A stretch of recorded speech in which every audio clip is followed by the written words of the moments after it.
बोलो। सबसे पहले मैं आप सबका तहे दिल से धन्यवाद करता हूं जो आज हमारी आवाज़ सुनने आए। आज ये युवा आक्रोश रैली जो हम लोगों ने रखी है, इसका मेन मकसद यही है कि हम सरकार को अपने आक्रोश से ये बताना चाहते हैं कि भाई हम लोगों की कभी भी ये डिमांड नहीं थी कि आप सिर्फ कैलेंडर को डेफर करें और पीछे हट जाए। नहीं, हमारी मेन डिमांड हमेशा से ये रही है कि एग्जामिनेशन जो है वो फेयर वे में होना चाहिए और टाइम बाउंडेड होना चाहिए। प्लस सरकार जो है ये जो पेपर लीक हो रही है इसको थोड़ा सा सीरियसली ले। सरकार क्या कर रही है, इस पेपर लीक को प्राइवेट प्लेयर्स के हाथ में दिया हुआ है और इस पर बिल्कुल जम्मू कश्मीर के अंदर छोटी मोटी धाराओं के अंदर उनको बुक कर दिया जाता है।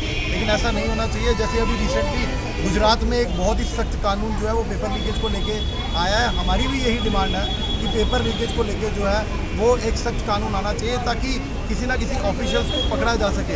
यहाँ छोटी मोटी धाराओं में बुक कर देते हैं प्राइवेट कंपनियों के छोटे मोटे एम्प्लॉयज जो 4-5 हज़ार की सैलरी पे लगे हुए हैं, उन लोगों पे केस डाल दिया जाता है। ऐसा नहीं होना चाहिए। सरकार इन पेपरों में खुद इन्वॉल्व हो। जैसे यूपीएससी में अकाउंटेबिलिटी है, ऑल्दो वो भी प्राइवेट कंपनीज करवाती है, लेकिन वहाँ पे अकाउंटेबिलिटी है। लेकिन यूपीएससी का पेपर बहुत बड़ा है। जम्मू कश्मीर एक छोटी स्टेट है, यहाँ पे इतने ज़्यादा एस्पायरेंट्स नहीं होते, तो सरकार ये पेपर खुद भी करवा सकती है। तो हमारी कोशिश यही है सरकार से कि ये पेपर खुद अपने हाथ में ले ले। अगर नहीं भी ले सकती, प्राइवेट प्लेयर से करवाना भी है तो अकाउंटेबिलिटी के साथ ही पेपर करवाना चाहिए। एक और हमारी डिमांड यही है कि एपटेक अब तक वही की वही बनी हुई है। आप लोगों ने क्या किया, 20 तारीख को कैलेंडर डेफर करती हो, सोचा एस्पायरेंट घर जाके बैठ जाएंगे। ऐसा नहीं है कि ये जब तक ये एपटेक कंपनी बाहर नहीं जाएगी तब तक हम लोगों के प्रदर्शन जो है वो जारी रहेंगे। एक लास्ट चीज़ मैं कहूँगा सरकार को कि आप लोगों को पक्का पता है कि स्कैमर्स कौन है। आप लोगों को ये भी पता है कि कौन ऑफिशियल इस सारे स्कैम में इन्वॉल्व है। 2 पेपर आप लोगों ने डेफर कर दिए, 2 पेपर आपने स्क्रैप कर दिए, एग्जाम आपने डेफर कर दिए। उसके बावजूद अब तक ये सामने नहीं आया कि कौन लोग इन्वॉल्व है। हमारा मोटिव था एग्जाम जल्दी हो जाए, लेकिन दूसरी कंपनी कराए जो कि अच्छी कंपनी हो, सही तरीके से करवाती हो, ट्रांसपेरेंट मैनर से करवाती हो। दूसरी बात, हमने कैलेंडर रोल बैक करवाया। इसका मतलब ये नहीं अब हम बैठ जाएंगे घर पे और आ जाओ जी एपटेक और आके एग्जाम लो। नहीं, वो हमारी पहली डिमांड थी कि कैलेंडर रोल बैक किया जाए। लेकिन मेन डिमांड हमारी ये है कि हमारा एग्जाम जल्द से जल्द करवाएं और किसी अच्छी कंपनी से करवाएं। यहाँ की सरकार खुद ले। आप मुझे बोलो, जिस कंपनी ने जेके बैंक का एग्जाम दिया था वहाँ पे मुझे मतलब लगता है, देखो मैं ये भी नहीं कह सकती कि वो सही हुआ था या गलत हुआ था।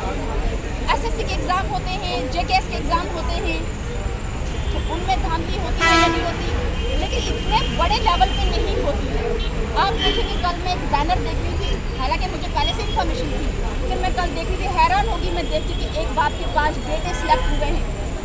खुदाया माय गॉड, आप मुझे बोलो, आप इस बात पे यकीन करते हैं कि एक एग्ज़ाम में 5 भाई सिलेक्ट हो जाएँ और तो उनके आसपास के कज़न वो सारे सिलेक्ट हुए हैं। 60 फैमिली ऐसी हैं जिनके पूरे के पूरे बच्चे सिलेक्ट हुए हैं। कौन मानेगा ये कंपनी स्कैम नहीं करवाती? तो मैं सरकार से ये डिमांड करती हूँ।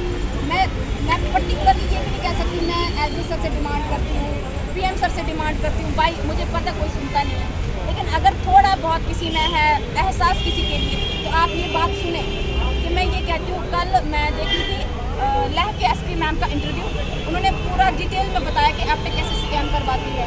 एपटेक कंपनी का ऐसा होता है कि कंप्यूटर्स जो होते हैं 2 जगह चलते हैं, स्क्रीनों की वहाँ भी चलती है, वहाँ से आंसर मार्क किए जाते हैं, सबमिट हो जाते हैं। उन्होंने पूरा बताया कि कैसे स्कैम करवाती है। इससे ज़्यादा बड़ा प्रूफ क्या चाहिए सरकार को कि